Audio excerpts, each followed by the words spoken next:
Ruto-Gachagua. In full realization of the high calling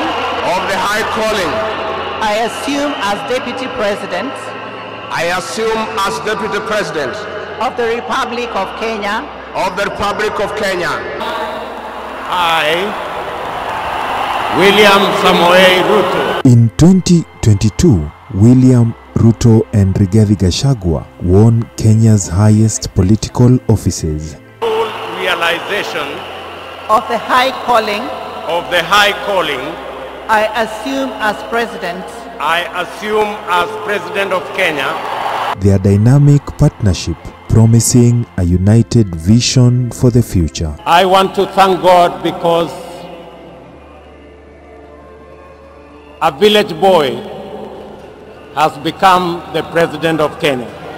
Was Rigath's existence jinxed from the start? Just like how his oath of office was disrupted, his tenure as Deputy President may not last the full 5 years. But 2 years later, the relationship between President Ruto and his deputy Ruto-Gachagua is showing signs of unraveling. It looks like the political relationship was built on quicksand. Maneno ya 2027. Tafadhali tupunguze mambo ya 2027. Ati niligonga pesa ya rais ati nikidai shilingi bilioni 8.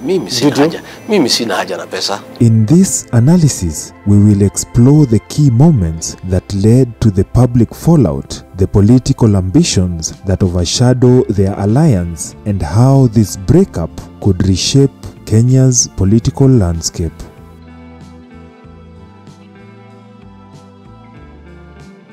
It was a moment of triumph in 2022 when William Ruto, alongside his running mate Ruto-Gachagua, secured victory in a hotly contested election.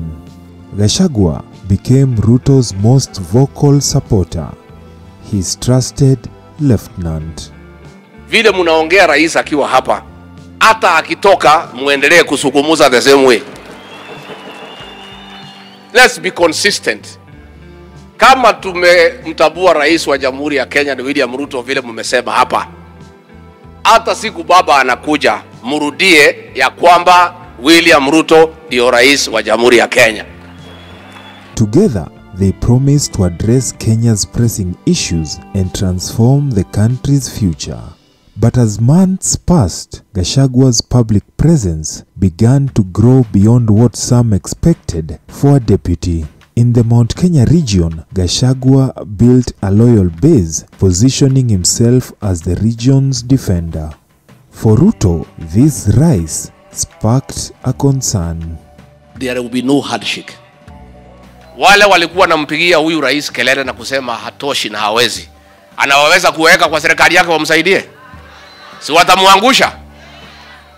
Akiweka wale walikuwa napiga kelele na kusema hawezi, hao watakuja huko kukoroga ndani kumwangusha.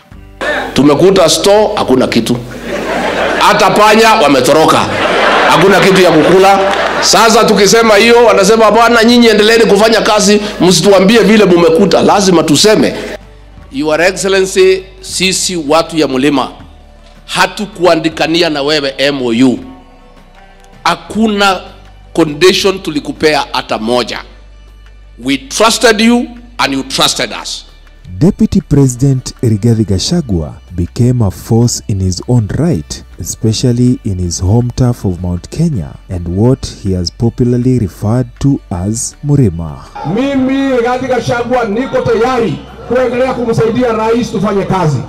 Tusaidie Wakenya, tushughulikie maendeleo, lakini hatutaki mambo ya kukosea sisi heshima, mambo ya kutudharau, mambo ya kutuangaisha, mambo ya kutupagia jama.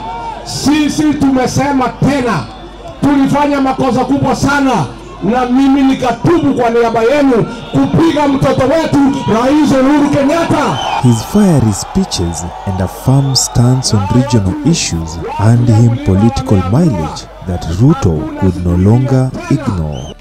Na hata hiyo ukiweka mawazo yako yote 2027 na Mungu akiamua mambo ingine utadu, si utakwama hapa katikati. Tafadhali nawaomba viongozi, sisi wote ni jeshi moja, si ndio? Gachagua, many said, was playing his cards too boldly, overshadowing the president. As Gachagua's star rose, President Ruto faced a delicate balancing act. The deputy's growing influence threatened to shift the focus away from the presidency, risking internal divisions within their United Democratic Alliance UDA and the entire Kenya Kwanza government.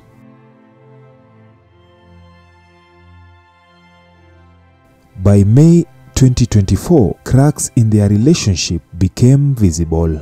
Gachagua was conspicuously absent from key state events, including a national tree planting day in the Rift Valley.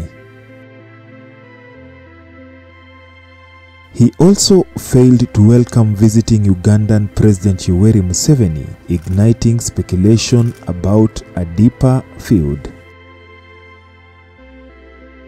Public denials of any rift were issued by State House, but the deputy's silence fueled suspicion. And it's in regards to when the head of state is out of the country, ideally the second in command is the person in charge. But there has been reports of strained relations between the two leaders. Perhaps you can clear there as well and tell us, is everything okay between the head of state and his deputy? About the deputy president and the president, to my knowledge, there is no issue, Chef.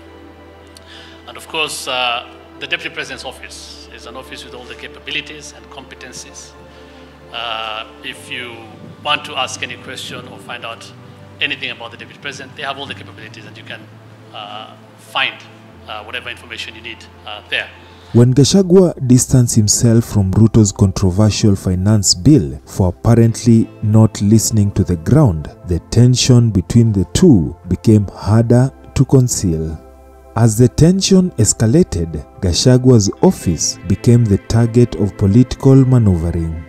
In June 2024, the National Treasury, through a parliamentary committee, slashed Gachagua's office budget by 500 million, a move seen as an attempt to cripple his political operations. Gachagua's allies called it a direct attack, a way to curb his ambitions and limit his influence. Meanwhile, President Ruto maintained a strategic silence. But behind the scenes, political analysts speculate that Ruto was using proxies within UDA and government to paint Gachagua as a tribal leader, a divisive figure whose ambitions threatened national unity. Tusiwagawe watu wa Kenya kwa misingi ya ukabila. Huo ndio mwito wetu na ndio msimamo wetu kama viongozi wa Kenya Kwanza. Kwa hivyo sisi tukiwa mlima tuko pamoja nyuma ya Rais William Samoei Ruto. Hatutaki mtu atatutenganisha sisi na Wakenya wengine. Mtu yoyote ambaye bado katika hii karne ya 2024 unazungumzia siasa kwa jinsi ya ukabila peke yake, huyo ni mtu mshenzi ambaye hawezi afai hata kukaribia uongozi wowote. Musigawanywe katika misingi ya kikabila. Tumeona nchi nyingi zimeweza kuharibika kwa sababu ya ukabila. By mid-August to September 2024, whispers of an impeachment began to circulate. Huyu rafiki yangu Rigiji mtashikilia yeye. Si unajua iko watu hapa wanamwangalia wanamdharau. Unajua yeye ni villager, yeye ni mtu ya kijiji kama nyinyi. Haelewi maneno sana. Sasa anachukiwa, anaambiwa Nairobi, hii mtu ya kijiji akwende nyumbani, sisi tuletewe profesa. Hautatoka kama mtu ambaye ameaibishwa. Wale wanaleta impeachment motion. With Gachagua's loyalty in question, political leaders suggested that Ruto was looking for a way to rid himself of his increasingly defiant deputy. Hawa watu ambao unataka kutumia kutoa naibu wako wa rais ambaye alisimama na wewe, unaweza kuwa unadhania you are impeaching Rigathi Gachagua, kumbe umeanza safari yako ya kujitoa kwa kiti wewe mwenyewe. As Gachagua's absence from state functions piled up, the rumors gained momentum. But Gachagua decided he's not going to go down without a fight. He and his foot soldiers have come to directly blame President Ruto on planning his impeachment and has now dared the president to keep his promise not to humiliate his deputy. Mimi Rigathi Gachagua nilichaguliwa na Wakenya. Na Wakenya ndio wataniondoa kwa kiti wakati ukifika. Si ndio? Mtawaambia wacha kuniuzia uoga. His strong ties to Mount Kenya leadership provided him a platform to resist, with local leaders like Nyeri Governor Mutahi Kahiga vowing not to allow outside forces to destroy Gachagua's political career.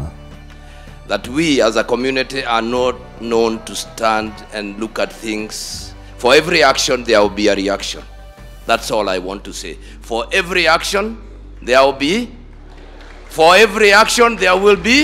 a reaction. It is that simple. As Kenya's ruling UDA party grapples with internal crisis, the fallout between Ruto and Gachagua threatens to divert attention from pressing national issues. Many fear that the country could be plunged into an electioneering mood well ahead of schedule. Yeye akatoa ahadi kwa watu ya Kenya ya kwamba akipata uongozi naibu wake hataangaishwa. Sisi tunamuuliza rais, weka ahadi yako, deputy president yako asikosewe heshima. Siko namna hiyo. Therefore destabilizing an already fragile political environment. Gachagua's aspirations for a future presidential run complicate matters further. His attempts to consolidate power in Mount Kenya signal that the battle for 2027 has already begun. The question remains, will Ruto continue to support his deputy's impeachment, or is this the beginning of a complete political break? With Rigathi Gachagua's impeachment looming, Kenya finds itself at a critical political crossroads. The once unbreakable bond between Ruto and Gachagua has unraveled into a bitter power struggle. As the nation watches closely, the outcome of this political fallout will shape Kenya's future and perhaps its next election cycle. Kenya's leadership hangs in the balance as Ruto and Gachagua's battle for dominance plays out on the national stage.